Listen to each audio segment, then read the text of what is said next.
Hey there, Social Studies 20 here, taking a look at our second source. We're looking at Rwanda this week. It made sense to me. We did the project last week and early on this week. Watched the documentary. It seemed like a logical thing to do. Uh, Rwanda really shows, the failure of internationalism on a cataclysmic level. Um, but it's not all bad. We'll look at some good sources later. I don't want to give you just one side of the story. So there's source two. I'll give you a few minutes to read it over. I'll highlight a few things I think you'd want to think about, and then we'll get into it.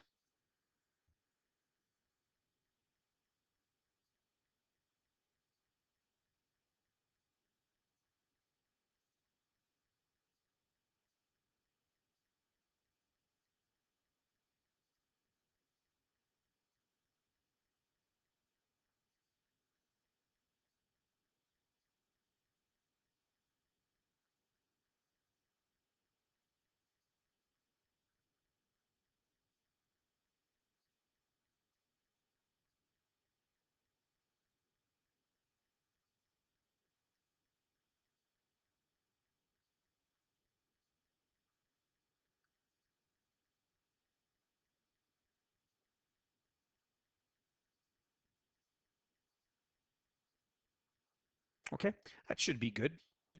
So, we get a quote here, Jonathan Glover. You don't need to know who he is, but I thought the title of his work was compelling. Humanity, a moral, quotations on moral history of the 20th century. I think that's going to be important to our look at this source in a few minutes here.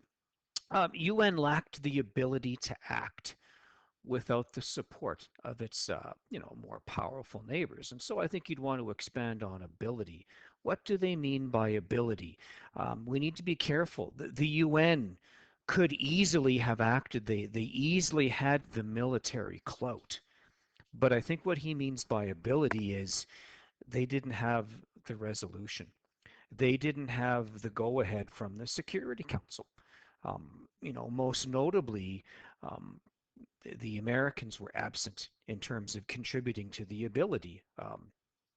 They wanted to avoid a second Somalia. So as soon as he puts that in here, the unsuccessful intervention in Somalia, now that compels you to talk about that unsuccessful intervention. So you would have seen that if you watched the Ghosts of Rwanda documentary.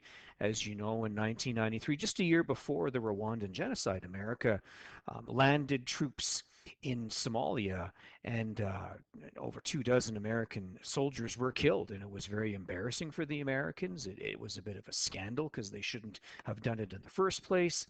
And Bill Clinton didn't want to see that happen again.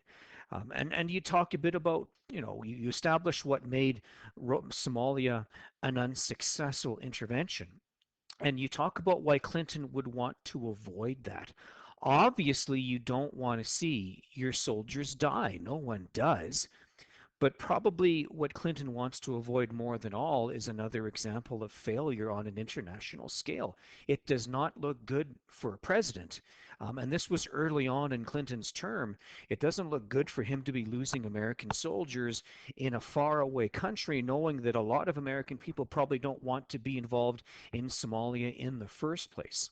So he needs to be careful. Presidents don't win the next election by demonstrating failure on the international stage.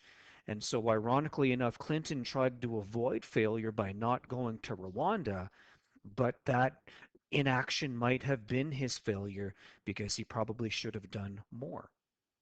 So you talk about why Clinton wants to avoid a second Somalia after establishing what made Somalia unsuccessful. And you know enough about Rwanda to talk a bit about, just how much inaction America took in Rwanda. He also goes on to say that any operations going on in Rwanda would have to be directly relevant to American interests. In other words, they're not going to act to stop the genocide unless it helps American interests too. And it would be hard to find a reason for America to get involved in Rwanda stopping a genocide that was linked to helping America. The only thing I can really think of is it might make America look good on the international stage if they stopped the genocide. Um, So it just shows you how prevalent nationalism was to President Clinton and America and other um, Security Council members at that time, that they didn't want to act. They put their own self-interest of their own countries before the greater good of the international community, and they didn't act in Rwanda. And that's kind of how this source culminates. Those conditions kept America out of supporting UN intervention to stop the Rwandan genocide. And as you know, a million people were massacred because of it. So there are a few things that you really need to hone in on in the source. I'm going after ability. I'm going after the failure in Somalia. And I'm really going after that line in green, that Clinton's only going to get involved if it helps American interest. Otherwise, they're not going to. And look what happened. In terms of your links, well, I see the failure of peacemaking and the failure of peacekeeping. They didn't really do either in Somalia. One could argue they were peacekeeping, but they stopped well short of peacemaking. They wouldn't go in there and use force to stop it. It really shows you a foreign policy that is favoring what is best for America when compared to what is best for the international community. And let's not just say it's only America.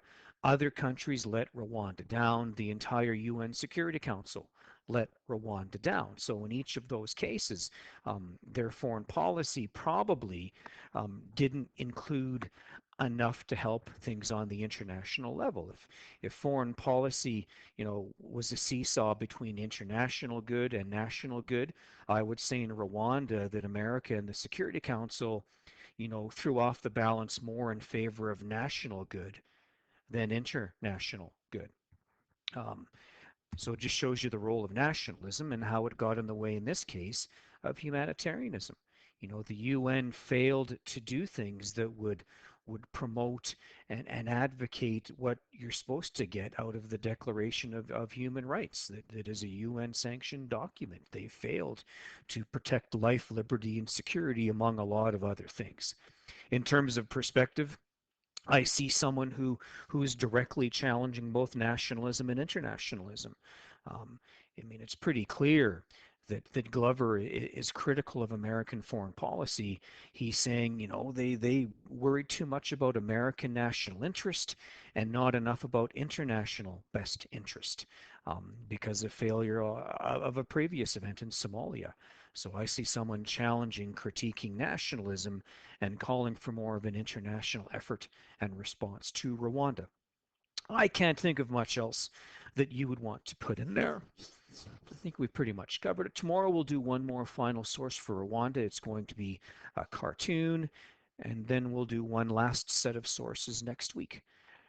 So thanks for listening. Hope you got something out of this.